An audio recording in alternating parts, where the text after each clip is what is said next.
आकृत्य नरं चैव नरोत्तमं देवीं सरस्वतीं व्यासं ततो जयमुदीरयेत्। मुखं करोति वाचालं पङ्गुं लङ्घयते गिरिं यत्कृपातमहं वन्दे परमानन्दमाधवम्।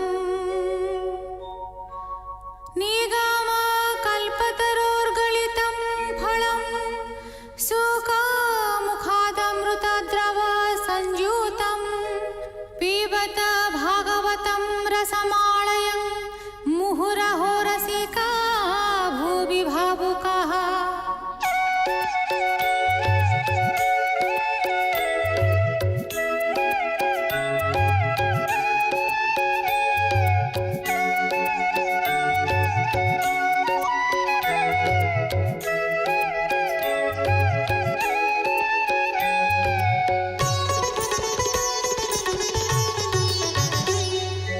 गोविन्द गोविन्द गोविन्द पदुगाळुछि मकरन्द से मकरन्द पान करि खेळे तरिले ब्रजनारी से ब्रजनारीଙ୍କ पୟରେ मन मोरहु निरन्तरे मन मो निरन्तरे रहु हा कृष्ण बोली जीव जाऊ हा कृष्ण बोली जाऊ जीव मोते उद्धर वासुदेव मोते उद्धर वासुदेव मोते उद्धर वासुदेव। दशम स्कन्ध षष्ठाध्याय। व्यास कुमार मुखु शुणी अमृत भागवत वाणी आनंदे पुलकित होई मुनि चरणे शिर देई उठी जोड़िण बेनी कर राजन बोलोई उत्तर। परीक्षित वाच भूमुनि भोइली पवित्र शुणी चरित भागवत कृष्णंक वसुदेव नेई होइला नंद घरे थोई तहि कि कले वनमाली शुणिबि कृष्ण बाळ केली कहि पवित्र मोते कर सेवई चरणे तुम्भर। शुणी सानंद मुनिवर बोलन्ति शुण दण्डधर। शुक उवाच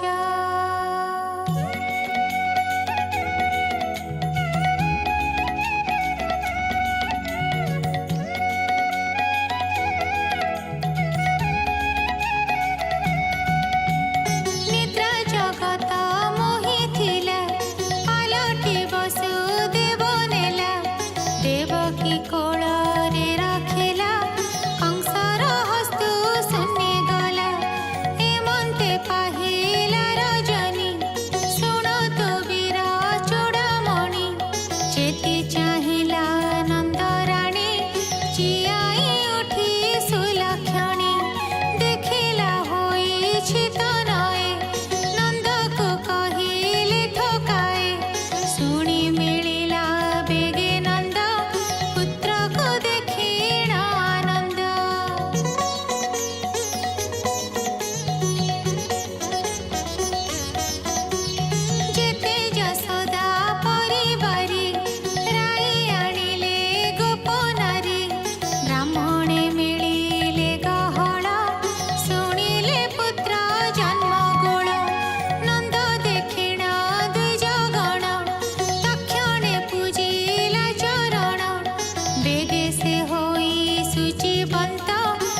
देखी आनंद के पारिब लेखी दिशाई नंद निज बास कि जिणी तपन तरास आकाश मंडणी पराए तेजे सकल शोभा पाए कि जिणी नवग्रह ज्योति त्रिविध रत्न झटकंती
कृष्ण आदेश सिरे घेनी कहन्ति सुख महामुनि सुजने शुण कृष्ण लीला ए भव सागर को भेला ए नावे बस भ्रांति छाड़ी नमर भव जले बुड़ी